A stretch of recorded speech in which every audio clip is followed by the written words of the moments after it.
ओम शांति।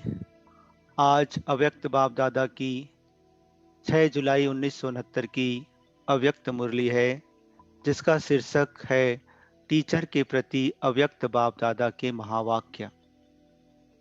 सभी किसकी याद में बैठे हो? एक की याद में थी या दो की? जो एक की याद में थे वह हाथ उठाएं, और जो दो की याद में थे वह भी हाथ उठावे। अब वह दो कौन? अव्यक्त वतनवासी व अव्यक्त वतनवासी। आप सब टीचर्स हैं। आपके पास कोई जिज्ञासु आवे तो उनको कौन सा ठिकाना देंगे? सबको टचिंग क्या देंगे?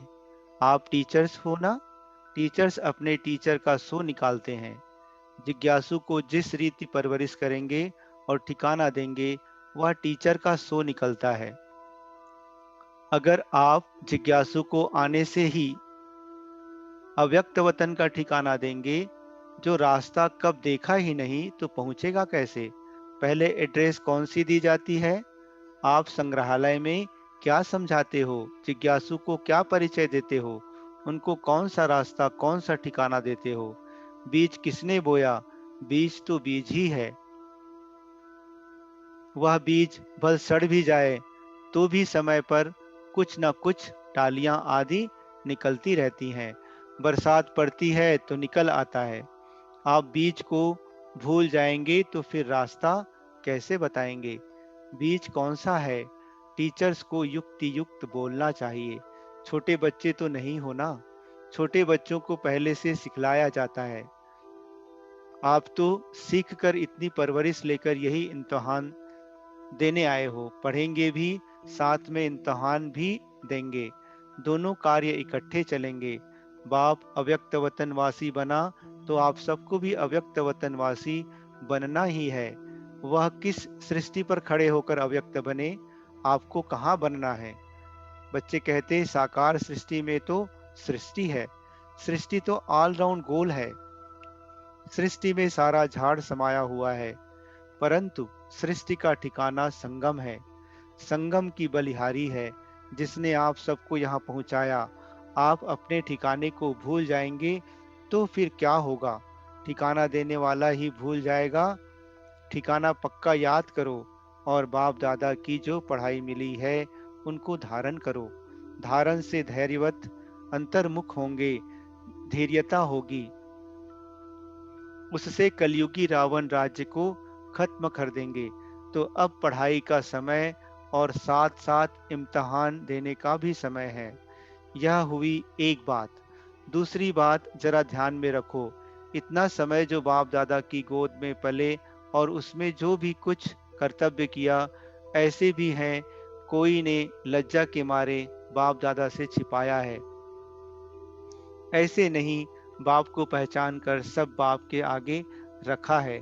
नहीं, जो समझते हैं ऐसे भी भूल हुई है, जैसे कोई अपने दिल से भूल नहीं करते हैं, परंतु अलबेलाई से हो जाती है।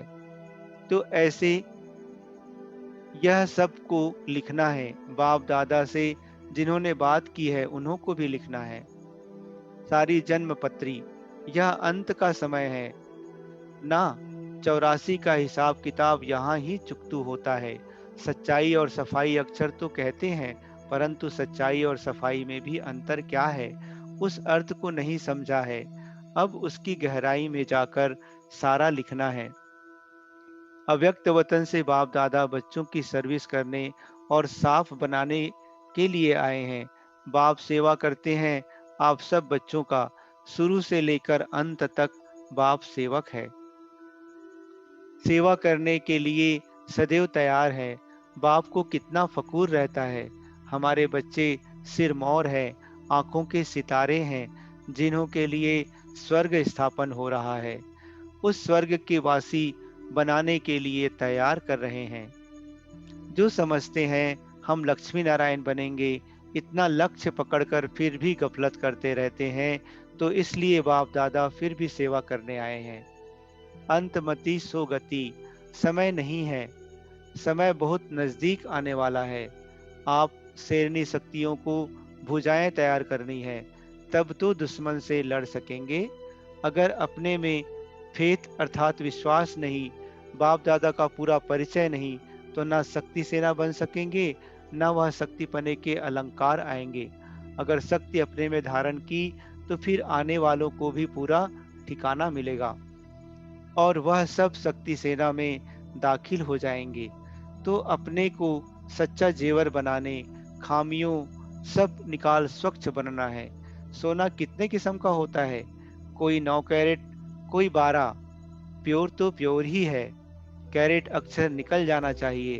अपने को करेक्ट करना है।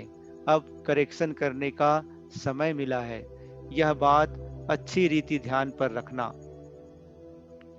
धरत पड़िए, धर्म न छोड़िए। कौन सा धर्म, कौन सा धरत मालूम है? एक बार वायदा कर लिया, बाप दादा को हाथ दे दिया, फिर धर्म को नहीं छोड़ना है। पवित्र पतिव्रता नारी जो होती है वह अपने धर्म में बहुत पक्की रहती है। आप सच्ची सच्ची सीता, सच्ची लक्ष्मी हो, जो महालक्ष्मी बनने वाली हो। उन्हों का लक्ष्य क्या है? अपने लक्ष्य से अगर उतर गए हो तो फिर जंप मारकर लक्ष्य पर बैठ जाओ। बाप दादा अब बच्चों की सेवा करने के लिए सेवक बनकर शिक्षा दे रहे हैं। फरमान नहीं करते हैं, परंतु शिक्षा देते हैं, क्योंकि बाप टीचर भी है, सदगुरु भी है। अगर बच्चों को फरमान करे और ना माने तो वह भी अच्छा नहीं, इसलिए शिक्षा देते हैं। आज फाउंडेशन पड़ता है, छोटे बच्चों को तो टीका लगाया जाता है। उनको रास्ता बताना होता है, क्या करना है, कैसे बनना है। आप सबको रास्ता तो मिल ही गया है। आप औरों को रास्ता बताने निमित्त बने हो।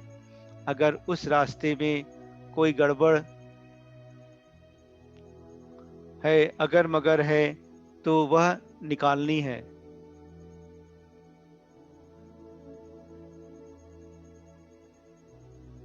अब भी नहीं निकलेगी तो आगे के लिए जो शक्तियों को बल मिला है वह खलास समझो। ऐसा बाप दादा को कहाँ कहाँ दिखाई दे रहा है। तब संगठन में सबके दिलों को एक दिल बनाने, पूरा रास्ता बताने के लिए आपको बुलाया है। आप सबको खुशी होगी। छोटे छोटे बच्चों को कहाँ फंक्शन आदि पर ले जाना होता है तो बहुत खुशी होती है। वहां जाएंगे, नया कपड़ा पहनेंगे। आप सबको नया कपड़ा, श्रृंगार आदि कौन सा करना है? एक तरफ सेवक भी बनना है। सेवक अर्थात पतित आत्माओं का उद्धार करना। उस सेवा को कायम रखो। आप सबको आने वाली आत्माओं का कैसे उद्धार करना है, कैसे विघ्नों को हटाना है। तीर में जौहर भरा हुआ होगा तो एक ही बार में पूरा तीर लग जाएगा, उस आत्मा का भी उद्धार हो जाएगा। छोटी छोटी बच्चियां किसका उद्धार करेंगी? कौन सा पहाड़ उठाया है? पहाड़ उठाने कौन निमित्त है? गोप गोपिकाएं। गोपिका भी तब हो सकती हैं जब पूरा कर्तव्य करें। पहाड़ भी तब उठा सकते हैं जब इतना बल हो।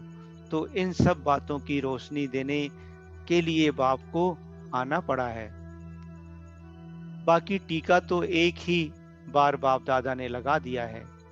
लाल टीका है या चंदन का? लाल टीका है सूरत की शोभा, चंदन है आत्मा की शोभा। तुमको जेवर भी सूरत की शोभा के लिए नहीं पहनने हैं। वस्त्र भी दुनिया को दिखाने के लिए नहीं पहनने हैं, परंतु आंतरिक अपने को ऐसा श्रृंगारना है।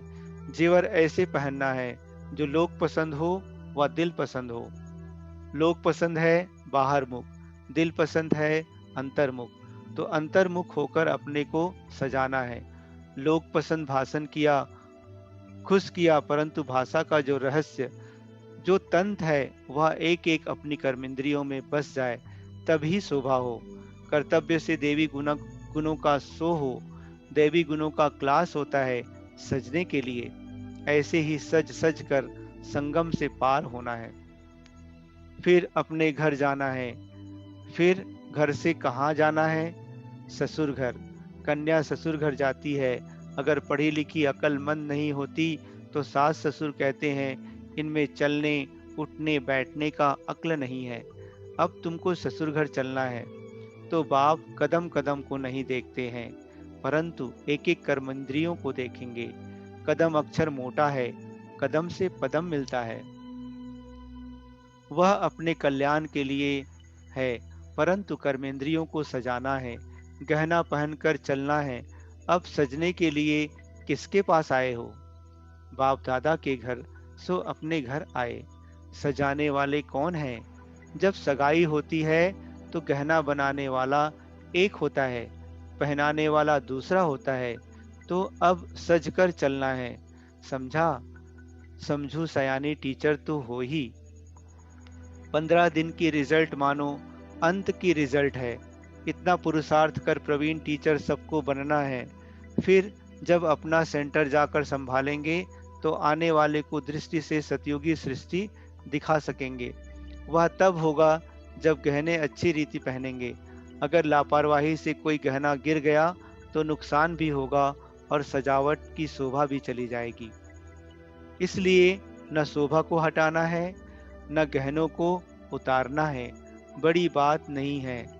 छोटी समझेंगे तो सहज समझ आएगी। अगर कहेंगे बहुत बड़ा ऊंचा ज्ञान है तो कोई नहीं आएगा। कहेंगे 7 दिन में जीवन मुक्ति की प्राप्ति होती है तो लॉटरी लेने सब आएंगे। लॉटरी सब डाल देते हैं। फिर लॉटरी में किसको कुछ मिल जाता है तो नसीब मानते हैं। चांस है, देखे नसीब किसका लगता है। किसको बड़ी लॉटरी मिलती है, किसको छोटी। पेपर लास्ट में होगा, 3 नंबर निकलेंगे। जितना जो पुरुषार्थ करेंगे उतना नंबर मिलेगा। नसीब को बनाना खुद के हाथ में है। तो अब लॉटरी की इंतजार में नहीं रहना, इंतजाम करते रहना। तो कैसे योग से एम अर्थात उद्देश्य पूरा होगा। परंतु निरसंकल्प जो होता है उनको ही सच्चा योगी कहा जाता है। उनमें जो लक्ष्य है वह धारण करना है। अच्छा, बहुत कुछ खजाना मिला, अब उसको अपने पास जमा करो और गौ मिसल उगारना है। आप सब गायें भी हो, गोपियां भी हो। पहाड़ को कैसे उठाना है, गौवन कैसे उगारना है, यह कर्तव्य इस भट्ठी में करना है। बहुरूप धारण कर बहु कर्तव्य बजाना है। भट्ठी के अंदर सब अनुभव करना है। जितना पुरुषार्थ करेंगे उतनी रिजल्ट निकलेगी। संपूर्ण अवस्था को प्राप्त करने का लक्ष्य क्या है, साधन क्या है, उसको जानना है। साधन मिल जाएंगे तो लक्ष्य को पकड़ लेंगे। रत्नों की भी परख चाहिए ना, पूरी वैल्यू रखनी है। जेवर की वैल्यू जौहरी ही परख सकेगा। जिनको परख नहीं उनके पास वैल्यू नहीं रहेगी। आप सबकी परख तब होगी जब जेवर पर पॉलिश हो, चमक हो, तब वैल्यू भी होगी और पहचानने वाले पहचान लेंगे। चमत्कार नहीं होगा तो खरीद कौन करेंगे। समझेंगे पता नहीं सच्चा है वह झूठा जेवर है।